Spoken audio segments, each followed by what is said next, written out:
अंत काल आ गया, सुधर जाओगे, पक्का सुधर जाओगे। जिस समय तुम्हें ये बात समझ में आ जाए कि अब तो मृत्यु नजदीक है, तो पाप में रति नहीं होगी। फिर लगेगा जीवन का सार क्या है, तो भगवान निश्चित आपको सत्संग सुनवा देंगे।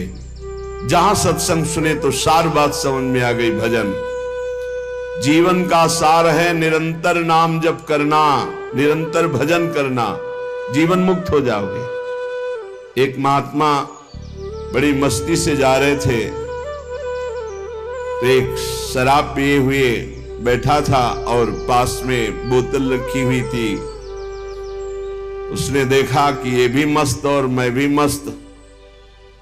अरे महात्मा, तुम्हारी मस्ती से मेरी बड़ी मस्ती है। महात्मा ने कहा, क्या मस्ती है तेरी? तेरा भाग्य पढ़ के देख रहा हूं, 7वें दिन मर जाएगा तू, 7 दिन में मर जाएगा। जैसे किसी ने इंजेक्शन लगा दिया और एकदम ऐसे चेतना जागृत हुई, खड़ा हो गया, चरणों में पड़ा। आप भाग्य रेखा पढ़ लेते हो? हाँ, मैंने तप बल से तुम्हारे भाग्य को देखा, तुम 7 दिन में मर जाओगे। फेंक दी बोतल, गिलास फेंक दिया। 7 दिन में शरीर छूट जाएगा, तो मेरे जीवन का मतलब क्या रहा? बोले यही तो तुझे समझाना चाहता हूं। ये तेरी मस्ती किस काम की, जब मृत्यु तुझे शरीर से अलग कर देगी, तब ये मस्ती काम देगी तेरे।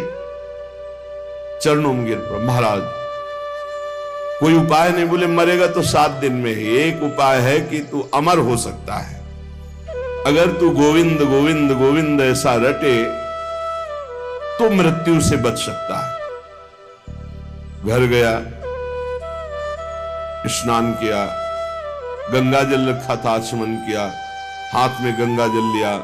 अब जितनी आयु बची है केवल गोविंद नाम में व्यतीत करूंगा, कभी जिंदगी में मदिरा पान नहीं करूंगा। महात्मा ने 7 दिन बताया है, तो 7 दिन में निश्चित, संतों के वचन कभी मिथ्या नहीं होते। पता नहीं किस जन्म के पुण्य से ऐसा संयोग बन गया उसका कि संत दर्श हुआ और संत वचन पर विश्वास हो गया। अब शुरू हो गया, गोविंद गोविंद हरे मुरारे, गोविंद गोविंद मुकुंद कृष्ण, गोविंद गोविंद रथांग पाणे, गोविंद दामोदर माधवेति, गोविंद गोविंद गोविंद गोविंद गोविंद।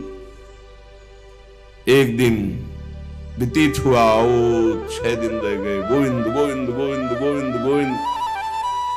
6 दिन व्यतीत हुए, न खाना न पीना, गोविंद गोविंद गोविंद गोविंद, आर्त भाव। 7वें दिन तो अश्रु चलने लगे। निरंतर भगवान के 6 दिन के चिंतन मात्र से हृदय पिघल गया, पाप सब भस्म हो गए। अब तो रो रो के पुकारने लगा, प्रभु मैं बहुत नीच पापी हूं, आज आपके पास आने वाला हूं, आप कृपा करो प्रभु, राधा राधा राधा, जैसे अपने लोग रटते नाम। 7वां दिन कमंडल लिए हुए, मंद मुस्कुराते हुए, फिर मस्ती से पता लगा लिया था कौन सा घर पहुंचे। वो आंख मूंदे, गोविंद गोविंद गोविंद गोविंद। गए, बोले भैया आंख खोलो। उसने सोचा मृत्यु ने बोला क्या भैया, क्योंकि 7 दिन की बात थी। 7वें देखा तो महात्मा मस्त। उनका महाराज अब तुम मरने वाला हो। बोले नहीं, कहा था तुम अमर हो जाओगे। मरना तुम्हें 7 दिन में ही है। जो 7 दिन सप्ताह के हैं, किसी न किसी दिन में तुम्हारी मृत्यु, लेकिन अब तुम मरोगे नहीं, अब तुम अमर हो गए। क्योंकि भगवान नाम ये समस्त रोगों का, शोकों का, भयों का, चिंता का नाश कर देता है। उसी दिन से वो भगवत प्रेमी महात्मा बन गया। निरंतर अब जितना जीवन है नाम जप करते हुए भगवान को प्राप्त हुआ। श्रीपाद कह रहे, तुम्हें पता है देहिष्विनो, तुम्हारा देह ये जो है कब नष्ट हो जाएगा? कुछ पता नहीं। भूलो मत, अगर आपका स्वास्थ्य ठीक है ना, प्रमाद मत करो, खूब नाम जप कर लो, क्योंकि दिन नहीं रहा, रात आएगी, रात आएगी, फिर दिन आएगा। ऐसे सुख दुख का चक्र चल रहा है। यदि आप भजन नहीं करोगे तो इस चक्र से मुक्त नहीं हो पाओगे। अपना अंतकाल आज ही मान लो कि निकट आ गया है और नियम लो कि आज से हम कभी पापाचरण नहीं करेंगे। पापाचरण करने के लिए हमको बहुत सावधानी, अगर उनको रोकना है, पापाचरण जो हम कर रहे हैं उनको रोकना है तो हमको बहुत सावधानी रखने की। पहली बात,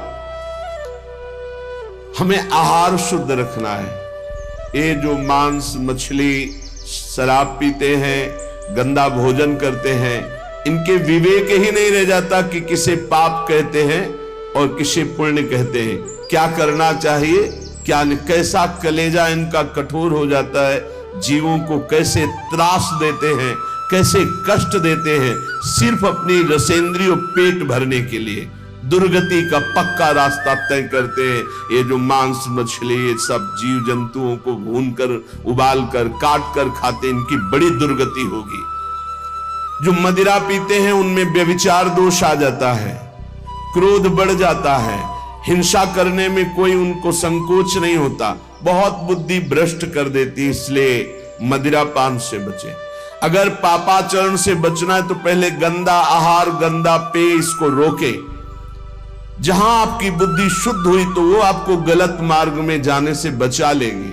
अपवित्र बुद्धि सदैव गलत मार्ग की ही प्रेरणा करती रहती है।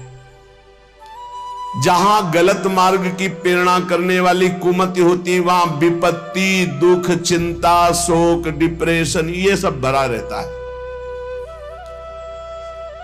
जहां कुमति होती है वहां यही सब होता है और कुमति का विस्तार हो रहा है, कलयुग है।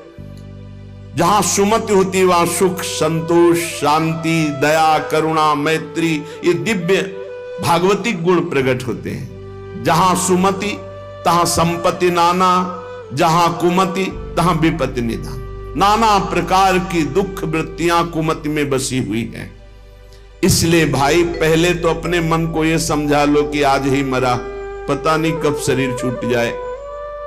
और आज से नियम लो कि जैसे मरने वाला सोचता है अब तो मरना ही है तो पाप क्यों करें, भगवान का भजन करेंगे। जब परीक्षित जी को पता चला 7 दिन में तक्षक सर्प काटेगा 7वें दिन, उसी समय राजपाट छोड़ करके आमरण अनशन व्रत ले लिया। एक बूंद भी पानी जबान में नहीं रखेंगे, रात दिन भगवान का चिंतन करते हुए भगवान को प्राप्त होंगे। और ऐसा ही संकल्प किया जिससे बड़े बड़े ब्रह्म ऋषि प्रसन्न होकर उनको घेरे रहे जब तक उनकी परम गति नहीं हो गई। स्वयं परमहंस शिरोमणि सुखदेव जी महाराज पधारे और 7 दिन तक भगवत लीलामृत का पान कराया। मेरी बात मान लो, आज ये समझ लो कि तुम्हारा अंतिम समय हो गया। अब आज नियम लो कि अंतिम समय में जैसे कोई पाप नहीं करता, बोले अंतिम समय है, अमुक दान करवा दो, अमुक सत्कर्म करा दो, गंगा जल पिला दो, बस ऐसे ही तुम जियो। पता नहीं कौन सा पल अंतिम समय। हर समय नाम जप करो, हर समय पुण्य भावना रखो, दूसरों को सुख पहुंचाओ, पवित्र रहो, भगवत प्राप्त हो जाओगे। हर श्वास तुम्हारी भगवत प्राप्ति है। अगर हर श्वास में नाम चल रहा है तो चिंता मत करो, वो आखिरी श्वास भगवान की प्राप्ति करा देगी। जैसे पुत्र के बहाने से अजामिल ने पुकारा नारायण तो भगवान हरि के पार्षद आ गए, यमदूतों की फांसी काट दी और उन्हें जीवन मुक्त बना दिया। हम भगवान को भगवान जानकर पुकारेंगे, हमारा कल्याण नहीं हो जाएगा। वो पुत्र के बहाने नारायण पुकार रहा है, उसका कल्याण हो गया। और हम जानबूझकर राधा राधा हर श्वास बोल रहे, हमारा कल्याण, अरे कल्याण का परम कल्याण हो जाएगा। इसलिए जब जान लिया कि तुम्हारी मृत्यु होनी है तो कह रहे कामिनी रूपाग्नौ न पतंगो वन निपतरे चक्षु प्रमादादपि। प्रमाद मत करो, दूसरों की माता बहनों की तरफ काम भावना से मत देखो, ये तुम्हारा नाश कर देगी। ये वृत्ति तुम्हारा नाश कर देगी, ये नरक ले जाने वाली है। और इस समय कलिकाल का ऐसा प्रवाह है कि कोई ये समझ ही नहीं रहा कि ये महान पाप है, इसे मनोरंजन समझा जा रहा है। धर्म पूर्वक स्वीकार करो। धर्म पूर्वक विषय सेवन करने से वैराग्य हो जाता है और वैराग्यवान ही अनुराग को प्राप्त होता है, वैराग्यवान ही शांति को प्राप्त होता है, वैराग्यवान ही भगवान की प्राप्ति के मार्ग में अग्रसर होता है। श्रीपाद कह रहे हैं जैसे पतिंगा दीपक में जलकर नष्ट हो जाता है, ऐसे किसी माता बहन की तरफ जो काम भाव करता है वो नष्ट हो जाता है। पतंगे की तरह क्यों नष्ट हो रहे हो? अद्यस्वा ना पतिष्यतो शिव पुषा पोषाय दोषा करे। तुम्हारा शरीर आज नहीं तो